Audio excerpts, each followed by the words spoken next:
This project is funded by the Springfield Cultural Council. Thank you.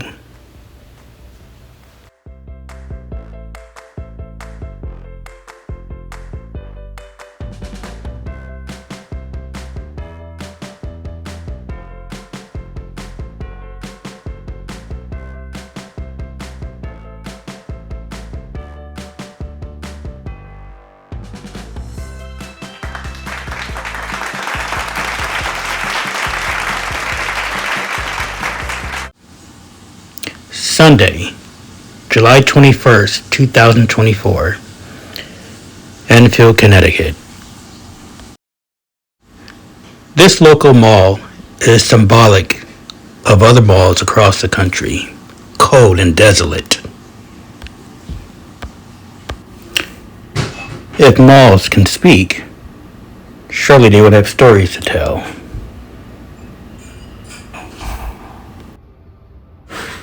Stories of a past long ago, but not forgotten.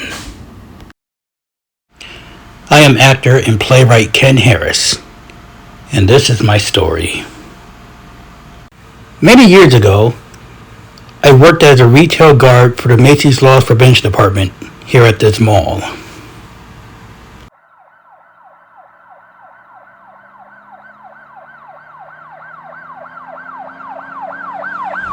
I'll just say, due to shrink, we weren't at all profitable. At least I had opportunities to rub elbows with celebrities.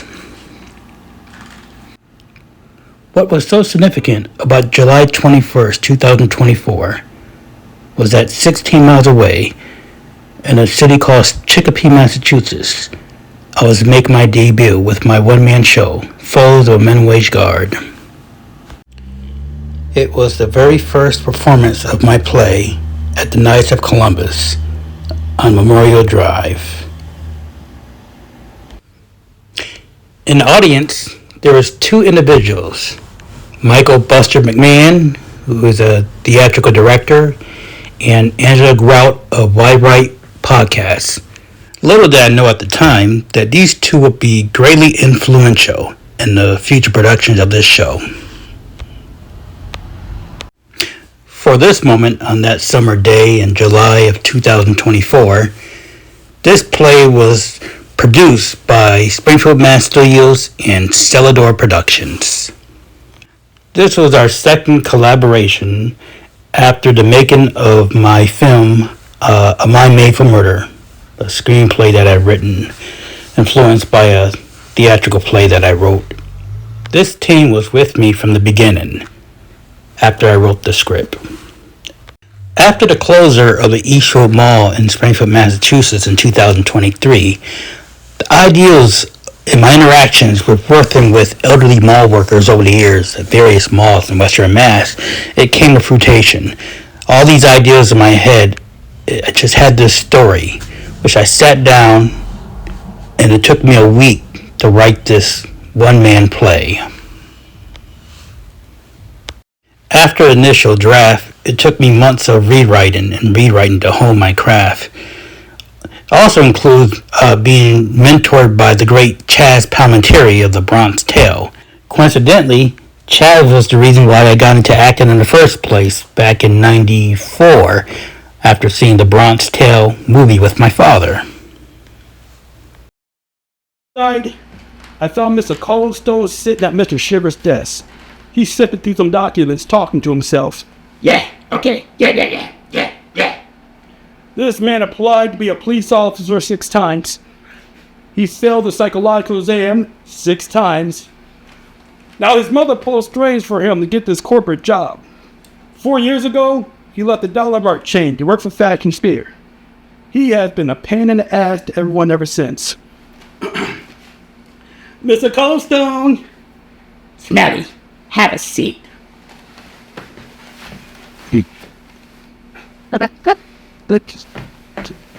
Thanks to a shoplifter walking out of the store without paying for a toaster oven, we lost 2 members of our department.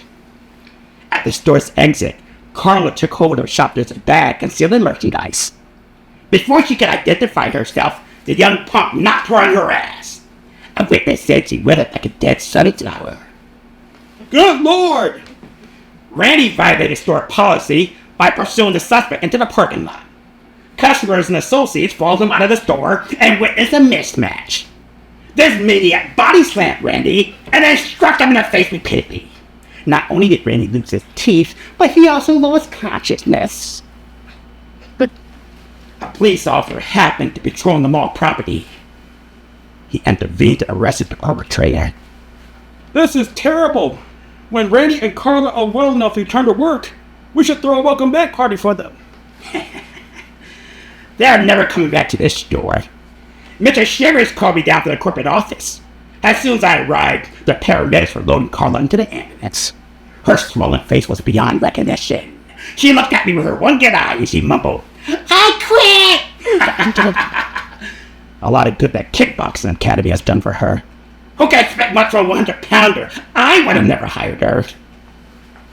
As for Randy, he's in a coma at the hospital.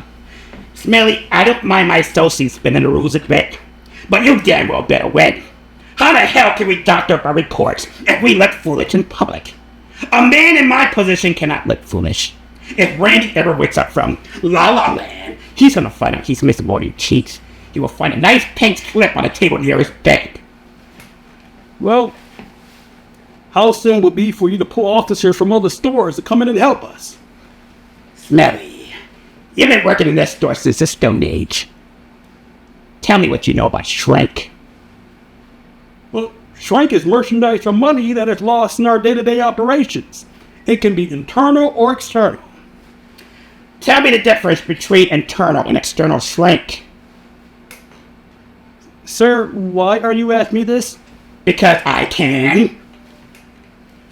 Internal shrink comes from our employees' errors or dishonesty. External shrink is caused by thieves outside of the company, mainly through burglary and shoplifting. Smelly, you impress the hell out of me. Your brain generates just enough sales to get by. What happens today will determine whether or not you remain employed here. Chaz Palminteri recommended that I get rid of the suspenders. After consideration, I got rid of them. Instead of seeing Alex, I saw his 400-pound associate, Jeff Osborne. This man breathed like he's connected to life support. We call Jeff Big Country for obvious reasons. For a man who lives in a trailer park with his mother, he has a perverted sense of humor. You see, Jeff will hurt your feelings. If you happen to see him before he sees you, the smartest thing to do is sneak away quietly. Just as I turn to do that, "Smelly dude, here we! I can smell you from over here!" Jeff's joking to pull himself up. "Hey, Jeff, I didn't see you there. Do you know where Alex is by any chance?" "I don't know. Maybe in the parking lot he dropped dead of a heart attack. Good to promote me. Come here. Hey, I heard a shoplifter knocked Randy and Carla on their asses. And an ambulance rushed them to the ICU where a priest read them their last rites." Jeff, that's not funny. Shoplifters are prone to commit violence against loss prevention. Yeah. They also pose threats to associates like you. Stop there, smelly boy. There are only two ways I can vomit. From the crap they serve in the food court of this dead mall, and from your stew of bullshit. Leave me, young man. Haven't your mother taught you proper manners? Growing up, she was always there when I needed her. At the strip club. The Jeff froze. He looked over my shoulder. We saw my friend Gus watching us some distance away.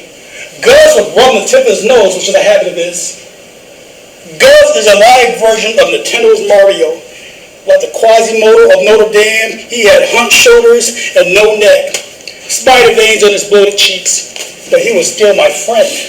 Now, Jeff did not like Gus, and Gus hated Jeff. And whenever he could, Jeff picked on Gus more than anybody. That thing Gus doing with his nose was enough to get Jeff going. Hey, nosy ghetto. Jeff, I'm not the mood today. Leave me alone. Blues are violet. Red as a rose. Try picking flowers instead of your nose. I wasn't picking my nose. You're a disgusting Mario. Stay out of my department, you booger digger. I'm like a tsunami. Nice to look at, but dangerous to mess with. You want to throw hands at me, Jeff? Well, come on then, damn it, come on! Jeff laughed. Gus' face is scarlet red. At this moment, I go over to Gus and I usher him out of the shoe department.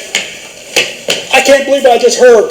Gus, a mama's boy, never had a fight in his whole life. Steve, I don't have to put up with this crap anymore. I'll break my foot up his trailer trash ass. If you could, Jeff and his attorney will sue you for all that money you won. Over my dead body.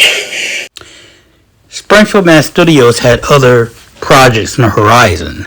So the August show was my final performance, working in unison with them. So I had to figure out how can I go about doing this show as a solo artist without a team. A one-man play doesn't require a huge amount of people behind the stage. So I thought it was possible that I can perform this show and market it. Later I would apply for the United Solo Festival in New York City at Theater Row. And Falls of Minwich Guard was selected for the lineup of shows for the approaching March date. For the moment, at the time, I thought it was a daunting task. Again, the set didn't require lots of props or decorations. But then again, I was inspired again by Chaz Palminteri's success with The Bronx Tale. And it was a great feeling to be accepted to partake in the upcoming festival. By this time, the play itself has received Chicopee Cultural Council grant, Springfield Cultural Council grant, and later Agawam Cultural Council grant awards. So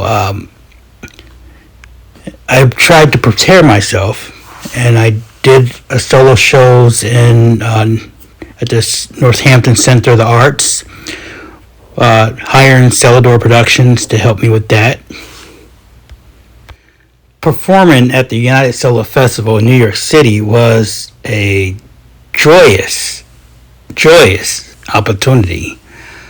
As much as great time that I had, it had me pondering that yes, I am doing this alone as a solo show, but I really felt that I needed that motivation, a team to help push me and help me to eradicate any errors that was unknown to me to better my performances.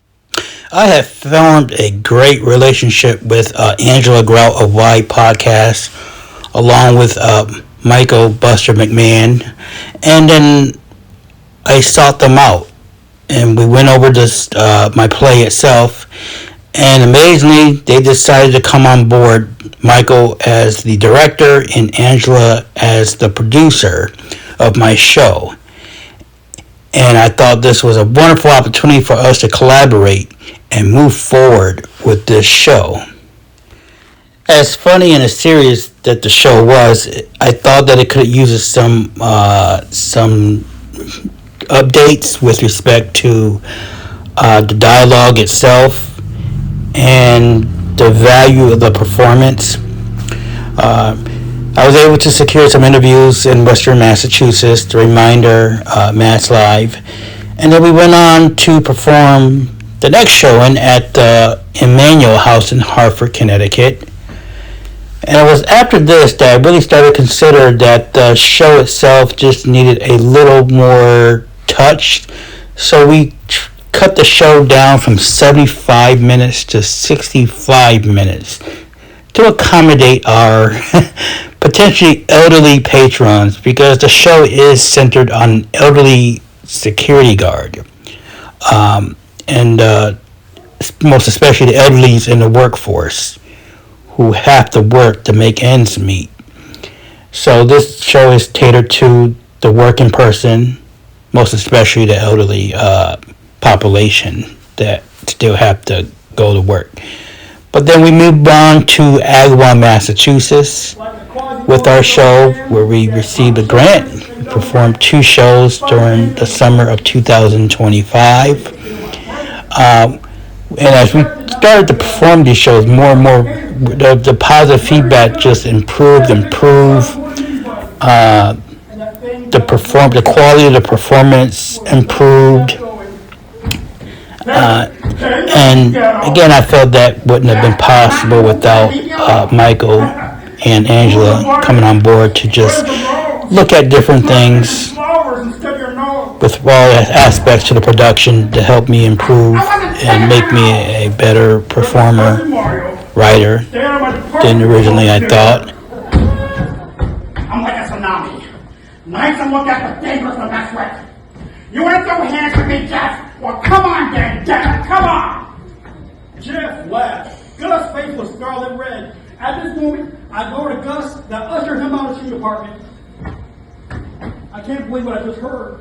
Gus, a mama's boy, never had a fight in his whole life. See? I don't have to put up with this crap anymore. I'll break my foot up this terrible. If you could, Jeff and his attorney will sue you for all that money you want. Over my dead body.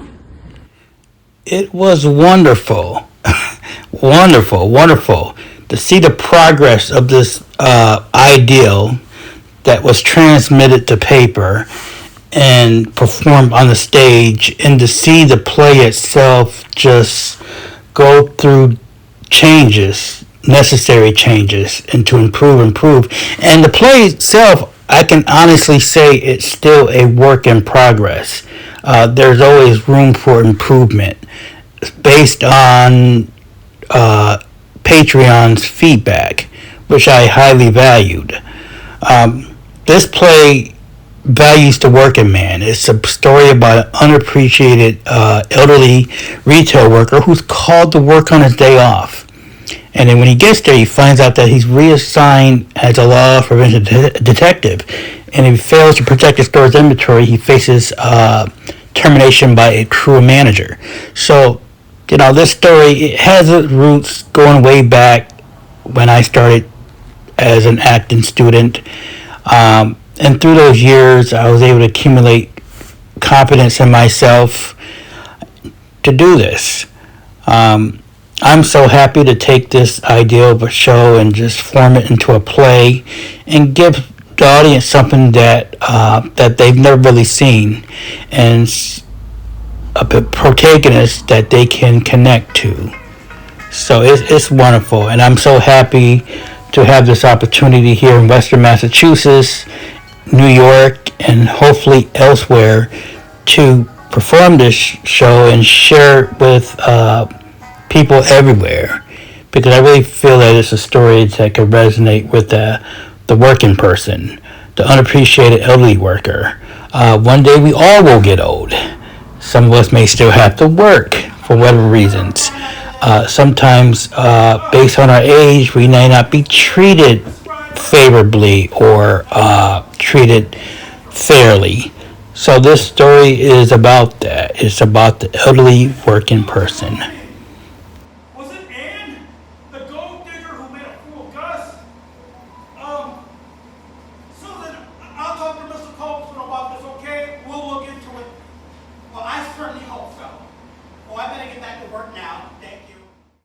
Thank you for taking the time to watch this video.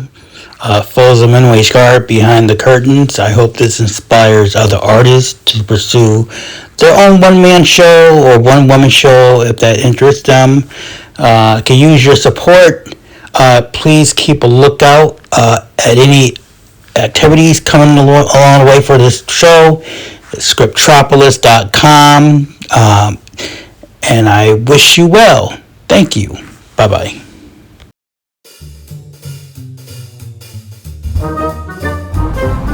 Hi, this is award-winning actor and playwright Ken Harris. I'll be at the United Solo Festival at Theater Row in New York City. Come see my one-man show, Foes of the Minimum Wage Guard, on Saturday, November 8th at 2 p.m.